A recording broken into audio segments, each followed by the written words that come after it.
Melanjutkan dari video sebelumnya, kita sudah membahas terkait dengan masalah hukum, privasi, dan etik. Nah, selanjutnya kita akan melihat sebenarnya seperti apa sih penerapan intelijen sistem yang berhasil. Intelijen sistem tentu tidak sempurna ya teman-teman. Ada beberapa masalah yang memang kerap kali ketika sistem kecerdasan ini dikembangkan, itu terdapat beberapa kendala seperti pendekatan yang digunakan kurang tepat, historical data yang ternyata kurang akurat, serta tidak adanya pandangan tentang bagaimana wawasan itu dihasilkan.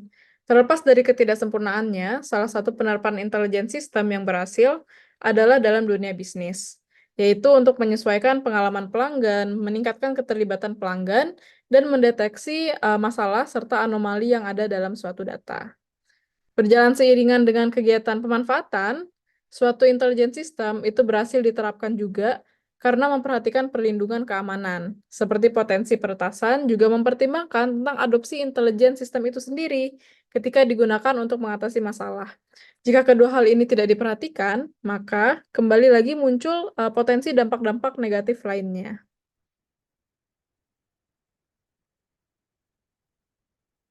Oke, kita kembali lagi ke kategori tentang dampak dari kecerdasan sistem yang tadi sudah disebutkan ya.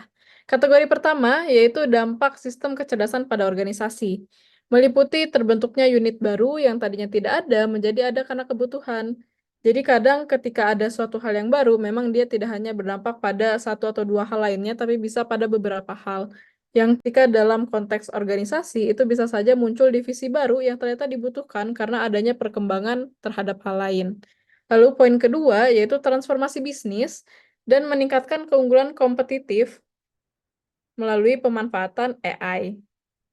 Lalu yang ketiga, mendesain ulang organisasi melalui penggunaan analisis ilmu data.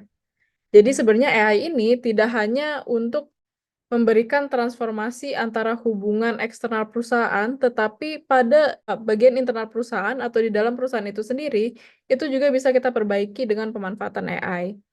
Lalu juga dampaknya adalah mengurangi keleluasaan manajerial dalam pengambilan keputusan karena sudah dilakukan oleh komputer yang dapat membuat manajer merasa tidak puas. Sebenarnya untuk poin keempat ini memang dia terkesan negatif karena seakan-akan hal-hal yang tadinya itu perlu diputuskan oleh seorang manajer, oleh manusia, itu akhirnya diputuskan oleh mesin atau diputuskan oleh AI tadi. Dan juga untuk poin yang kelima adalah penggunaan AI untuk prediksi dan analisis dampak berbagai solusi atau pengambilan keputusan. Kembali lagi ke poin positif ya, teman-teman, bahwa AI itu bisa juga untuk memprediksi dan analisis dampak. Oke, kita lanjut pada kategori kedua, yaitu dampak pada pekerjaan dan aktivitas pekerjaannya. Yang pertama adanya pekerjaan yang digantikan oleh sistem kecerdasan. Karena pekerjaan yang dilakukan oleh sistem tadi, dia lebih cepat, lebih unggul, dan juga berkembang pesat. Contohnya mungkin penggunaan e-tol di Indonesia ya, yang tadinya kita harus meluangkan waktu lebih lama karena ngambil kembalian dulu, ngambil uang cash dulu, sedangkan sekarang kita tinggal nge-tap kartu aja. Lalu juga poin kedua adalah berdampak untuk membuat banyak pekerjaan beresiko itu juga ikut digantikan. Pekerjaan resiko seperti supir taksi, penasihat keuangan, dan pramuniaga. Bahkan katanya teman-teman, sekarang itu sudah ada rencana bahwa kontrak-kontrak hukum itu bisa dibuat oleh AI. Karena kontrak hukum itu sendiri udah punya patokan pasal-pasal sekian saja, dan juga formatnya mungkin cenderung itu-itu saja, hanya konteksnya yang berbeda. Akhirnya akan muncul aplikasi yang bisa membuat kontrak hukum. Jadi tidak perlu lagi penasihat hukum. Lalu poin yang ketiga adalah otomatisasi yang mengurangi lapangan pekerjaan. Nah, kalau otomatisasi ini sebenarnya dia lebih mengarah pada robot.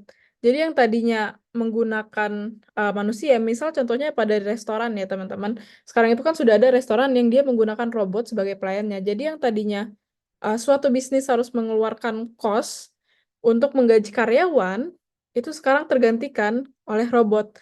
Nah, untuk tetap menjadikan bahwa pemanfaatan robot ini tidak bisa terbebas begitu saja, akhirnya pemerintah juga berencana untuk mengenakan pajak pada robot dan juga akan dibayarkan oleh si pemilik robot ini.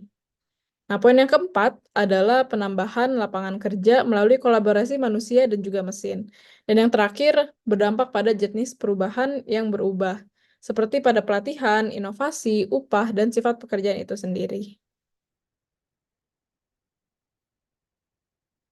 Oke, selanjutnya kategori yang ketiga, ini tentang hal-hal lain, di mana hal lain di sini difokuskan pada potensi bahaya robot, AI, dan juga pemodelan analitik.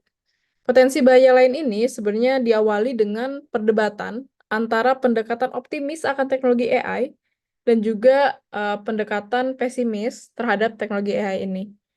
Bagi pendekatan optimis, itu akan disebut dengan utopia, dan bagian pesimis akan disebut dengan distopia. Dalam pandangan distopia AI, sebenarnya dipercayai bahwa potensi kecerdasan super karena meyakini bahwa harus tetap berhati-hati dengan AI, karena AI dapat menjadi akhir dari umat manusia. Mungkin terdengar seperti cukup berlebihan, tapi nanti akan dijelaskan juga sedikit insight. Dan juga dalam pandangan utopia AI itu dipercaya bahwa AI akan mendukung manusia dan membuka peluang inovasi di mana membawa dampak manusia menjadi lebih produktif dan memiliki waktu untuk tugas yang lebih inovatif. Jadi dibandingkan manusia fokus terhadap tugas-tugas yang sebenarnya sudah bisa diotomatisasi, itu dengan adanya AI tadi, AI bisa membantu dan akhirnya manusia bisa mengerjakan hal lain yang mungkin lebih inovatif. Nah, teman-teman sebenarnya sah-sah saja mana yang akan kita yakini, baik itu utopia maupun distopia. Nah, tapi di sini ada suatu cerita melihat pandangan dari John Searle dan David Chalmers. Mereka menyatakan bahwa AI itu tidak bisa meniru manusia karena manusia memiliki kesadaran. Sedang kesadaran itu sendiri merupakan hal yang subjektif, dan hal yang subjektif itu tidak akan pernah bisa menjadi sains dan tidak dapat diduplikasi. Sedangkan pada sisi lain, Elon Musk itu pernah menulis tweet yang mengatakan bahwa AI bisa lebih berbahaya dari nuklir, karena nuklir tidak bisa membuat nuklir yang lebih kuat dengan sendirinya. Sedangkan kalau AI dapat membuat AI yang lebih kuat atau yang lebih pintar, karena mereka belajar dan juga terus-terus belajar ketika mereka memiliki dataset. Nah, pada akhirnya sebenarnya muncullah OpenAI yang kita kenal sekarang juga sebagai salah satu jalan menuju AI yang aman dan juga memastikan bahwa manfaat AI itu didistribusikan secara merata. Oke. Selanjutnya kita akan melihat terkait dengan lantas ada apa lagi setelah AI? Jika sekarang AI menjadi jagoannya, karena dapat meningkatkan kapabilitas yang berdampak pada penghematan biaya, waktu, namun dengan tetap berkualitas, dalam 20 hingga 25 tahun mendatang akan muncul sistem otomatis yang dapat beradaptasi dengan lingkungan dan melaksanakan tugas-tugas sehingga manusia itu memiliki waktu lebih. Sama seperti yang tadi sudah dimention juga ya. Dan jauh di ke depannya lagi, itu mungkin ada muncul yang namanya super AI, yang bisa jadi dia memiliki kecerdasan setara dengan manusia, namun dapat menjadi berbahaya jika manusia itu sendiri tidak bisa mengontrol. Oke, selanjutnya ada tren kecerdasan bisnis pada tahun 2018. Ada artificial intelligence, chief data officer, data quality management, embedded business intelligence, collaborative business intelligence, security, predictive and prescriptive analytic tools, multi-cloud strategy, natural language processing, dan data governance, yang secara umum sebenarnya konsep-konsep ini mengacu pada lingkungan elektronik yang sensitif dan responsif terhadap manusia dan lingkungan itu sendiri. Oke, selanjutnya, lantas bagaimana masa depan dari sistem kecerdasan ini? Sebenarnya transformasi yang dibantu AI itu tentunya akan semakin marak dan juga semakin banyak penelitian mengenai AI. Karena sebenarnya AI ini merupakan suatu hal yang akan terus berkembang ya teman-teman. Lalu juga peran perusahaan teknologi besar seperti Google dalam teknologi AI itu juga menjadi contoh proyek yang menunjukkan perkembangan AI seperti Google Assistant dan juga Google Home. Lalu perusahaan teknologi raksasa ini juga diprediksi akan terus berinovasi dan berinvestasi dalam pengembangan AI untuk berlomba-lomba membimbing bidang tersebut. Sebenarnya pada tahun 2023 pun itu sudah banyak sekali perusahaan-perusahaan teknologi yang akhirnya banyak menggunakan AI. Oke. Teman-teman, sekian eksplorasi topik kita terkait dengan etik, privasi, dan dampak dari sistem kecerdasan ataupun teknologi kecerdasan. Semoga dapat menambah wawasan teman-teman terkait dengan kemajuan teknologi di masa sekarang. Terima kasih atas perhatiannya dan sampai jumpa di lain kesempatan.